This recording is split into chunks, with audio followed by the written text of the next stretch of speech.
सुप्रभात बच्चों। आज हम हिंदी व्याकरण में वाक्य के बारे में पढ़ेंगे। वाक्य किसे कहते हैं या वाक्य की परिभाषा। शब्दों के सार्थक समूह को वाक्य कहते हैं। बच्चों, प्रत्येक वाक्य से एक अर्थ प्रकट होता है। यहाँ पर हम आपको कुछ उदाहरण के माध्यम से समझाने की कोशिश करते हैं। आप सभी उसे ध्यानपूर्वक सुनिए। यहाँ पर कुछ उदाहरण हैं। जैसे पहला है, रही चिड़िया है आकाश में उड़। ये हमारा गलत वाक्य है। इसका सही वाक्य होगा, चिड़िया आकाश में उड़ रही है। दूसरा है, गाय पीती है पानी में नदी। अब इसको हमें सुनने में अटपटा लगता है, यानी ये भी हमारा सही वाक्य नहीं है। इसका सही वाक्य होगा, गाय नदी में पानी पीती है। वाक्य के अंग।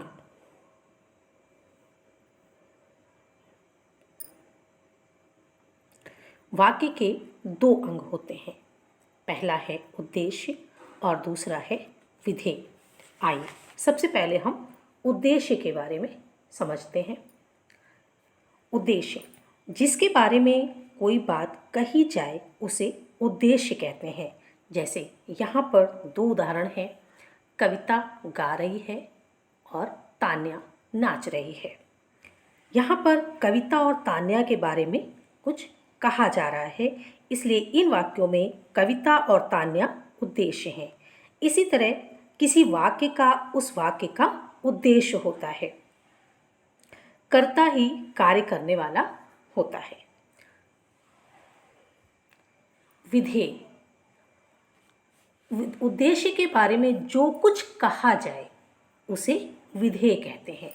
यहाँ पर भी दो उदाहरण हैं, कविता गा रही है, तान्या नाच रही है।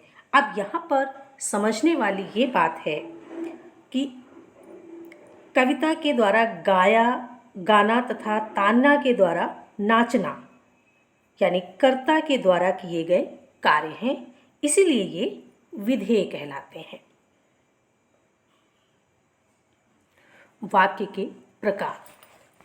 बच्चों, वाक्य कई प्रकार के होते हैं, जैसे अर्थ के आधार पर और रचना के आधार पर। तो सबसे पहले हम आपको अर्थ के आधार पर बताते हैं। अर्थ के आधार पर वाक्य 8 प्रकार के होते हैं। पहला है विधानवाचक, दूसरा है निषेधवाचक, प्रश्नवाचक वाक्य, आज्ञावाचक वाक्य, इच्छावाचक वाक्य, संकेतवाचक वाक्य, संदेहवाचक वाक्य और विस्मयवाचक वाक्य। बच्चों, यहाँ पर सबसे पहले हम विधानवाचक वाक्य के बारे में पढ़ेंगे। बच्चों, जिस वाक्य से किसी काम के करने या किसी बात के होने का पता चले उसे विधानवाचक वाक्य कहते हैं। जैसे यहाँ पर कुछ उदाहरण हैं, रमेश सेब खाता है, अवनी पढ़ती है, मयंक खेल रहा है, कुत्ता भौंक रहा है। तो यहाँ पर किसी न किसी के काम के करने की बात हमें पता चलती है, इसलिए यहाँ पर विधानवाचक वाक्य है। दूसरा है निषेधवाचक वाक्य। बच्चों, जिस वाक्य से किसी बात के न होने या काम के न करने का पता चले उसे निषेधवाचक वाक्य कहते हैं। यहाँ पर भी कुछ उदाहरण हैं, जैसे राधिका विद्यालय नहीं गई, रमन ने खाना नहीं खाया, कल डाकघर नहीं खुलेगा, रोहन दिल्ली नहीं गया। यहाँ पर राधिका विद्यालय नहीं गई, इसका मतलब यहाँ पर ये हमें पता चलता है कि यहाँ पर कोई भी कार्य नहीं किया गया है, कि कोई भी, जैसे रमन ने खाना नहीं खाया यानी रमन ने खाना नहीं खाया, तो इस बात से भी हमें ये पता चलता है कि यहाँ पर भी कोई भी काम नहीं हुआ है। तो इसलिए यहाँ पर निषेधवाचक वाक्य का प्रयोग हुआ है। फिर है प्रश्नवाचक वाक्य। जिस वाक्य का प्रयोग प्रश्न पूछने के लिए किया जाता है उसे प्रश्नवाचक वाक्य कहते हैं। जैसे चोर कहाँ भाग गया। अब यहाँ पर किसी से पूछा जा रहा है, ये प्रश्न किया जा रहा है कि अभी चोर यहाँ था, वो कहाँ भाग गया है। दूसरा है तुम क्यों रो रहे हो, क्या तनु चॉकलेट खाती है, मोहित लखनऊ कैसे जाएगा। यहाँ पर चारों उदाहरणों के माध्यम से हमें ये पता चलता है कि यहाँ पर किसी दूसरे व्यक्ति से प्रश्न पूछा गया है, इसलिए यहाँ पर प्रश्नवाचक वाक्य होगा। फिर है आज्ञावाचक वाक्य।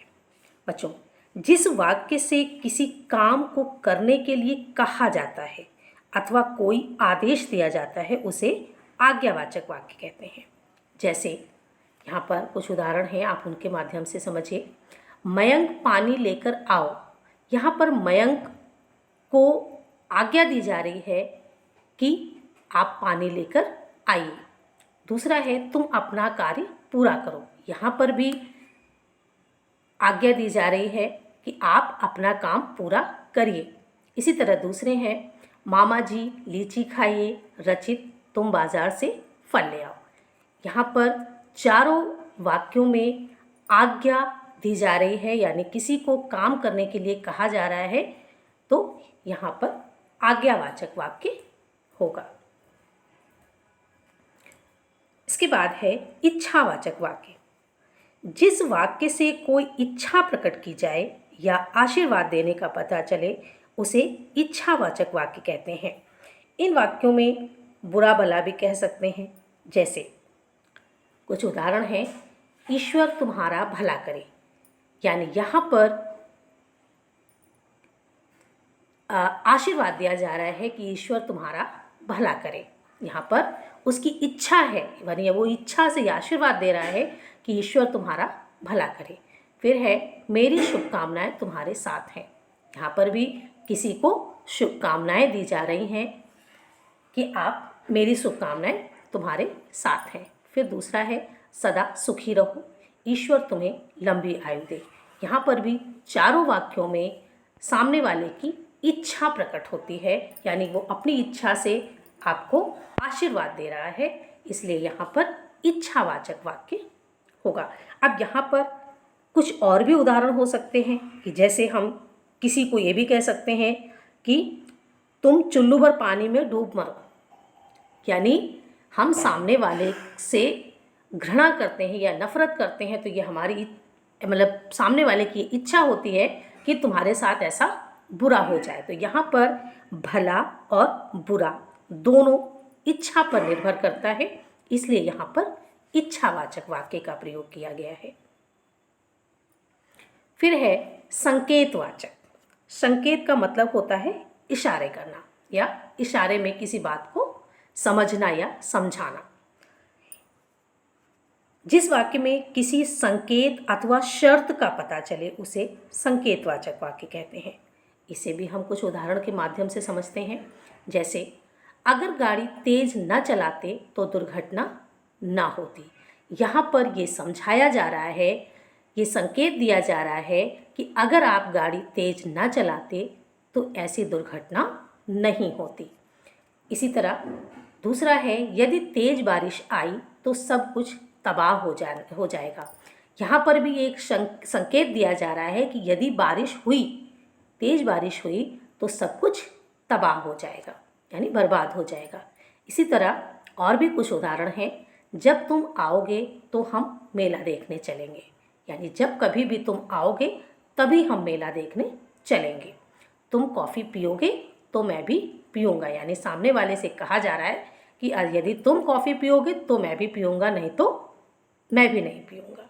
इसलिए यहाँ पर संकेतवाचक वाक्य है। इसके बाद है संदेहवाचक वाक्य। बच्चों, जिस वाक्य से कोई संभावना या संदेह प्रकट हो उसे संदेहवाचक वाक्य कहते हैं। जैसे शायद पिताजी घर आ गए, यानी यहाँ पर ये संभव नहीं है, यानी ये संभावना जताई जा रही है, ये पक्का पता नहीं है कि पिताजी घर आ गए हैं या अभी नहीं आए हैं, इसमें अभी संदेह है। इसलिए यहाँ पर शायद पिताजी घर आ गए होंगे या आ गए हैं। दूसरा है हो सकता है वह बीमार हो। यहाँ पर भी कोई बात सही तरीके से पता नहीं है तो हो सकता है कि वो बीमार हो इसलिए नहीं आया होगा। फिर है अंकुर ने ही मेरी पेंसिल चुराई होगी। अब यहाँ पर भी संदेह प्रकट हो रहा है कि अंकुर ने ही मेरी पेंसिल चुराई होगी। हो सकता है चुराई भले ही किसी दूसरे ने हो, लेकिन संदेह जो है वो पूरा हमारे अंकुर के ऊपर जा रहा है। इसी तरह है प्रथम पुरस्कार न जाने किसे मिलेगा। इसमें भी संदेह ही प्रकट हो रहा है कि पुरस्कार मिलेगा, लेकिन किसको मिलेगा ये पता नहीं है, इसलिए यहाँ पर भी संदेहवाचक वाक्य होगा। फिर है विस्मयवाचक वाक्य। बच्चों, जिस वाक्य में आश्चर्य, शोक, हर्ष, घृणा आदि मन के भाव प्रकट हों उसे विस्मयवाचक वाक्य कहते हैं। विस्मय का मतलब होता है अचंभित होना। जैसे अचानक से कोई बात पता चले तो हम विस्मित हो जाते हैं, उसको हम कहते हैं विस्मयवाचक वाक्य। यहाँ पर भी हम कुछ उदाहरण के माध्यम से समझाते हैं। हाय मैं लुट गया, यानी किसी का कोई नुकसान हो गया है या चोरी हो गई है तो वो कह रहा है कि हाय राम मैं तो लुट गया। फिर दूसरा है आहा कितना सुंदर बगीचा है, यानी एक अद्भुत बगीचा है, उसमें उसने बहुत तरह तरह के फूल या पेड़ पौधे जो भी उसने देखे तो उसको देखकर, उसकी सुंदरता को देखकर वो प्रसन्नचित्त हो गया, यानी एकदम आश्चर्य से भर गया वो। तो वो कह रहा है कि कितना सुंदर बगीचा है। फिर है शाबाश तुमने मैच जीत लिया, यानी यहाँ पर उसको बधाई दी जा रही है, शाबाशी दी जा रही है कि तुमने मैच जीत लिया। अब इसी तरह दूसरा है छी, यहाँ पर कितनी बदबू है, यानी यहाँ पर उसको बदबू नज़र आ रही है तो ये भी उसको अजीब सा लग रहा है। उसको देखकर उसके मन में जो उसके भाव हैं वो अच्छे नहीं आ रहे हैं, तो कहता है छी यहाँ पर कितनी बदबू है। इसलिए यहाँ पर विस्मयवाचक वाक्य है। बच्चों, अभी हमने पढ़ा अर्थ के आधार पर वाक्य। अब हम पढ़ते हैं रचना के आधार पर वाक्य। रचना के आधार पर वाक्य 3 प्रकार के होते हैं। पहला है साधारण वाक्य, दूसरा है मिश्रित वाक्य और तीसरा है संयुक्त वाक्य। तो सबसे पहले हम साधारण वाक्य के बारे में पढ़ते हैं। जिस वाक्य में एक ही क्रिया होती है उसे साधारण वाक्य कहते हैं। जैसे सतीश विद्यालय में पढ़ता है, मोना गाना गा रही है।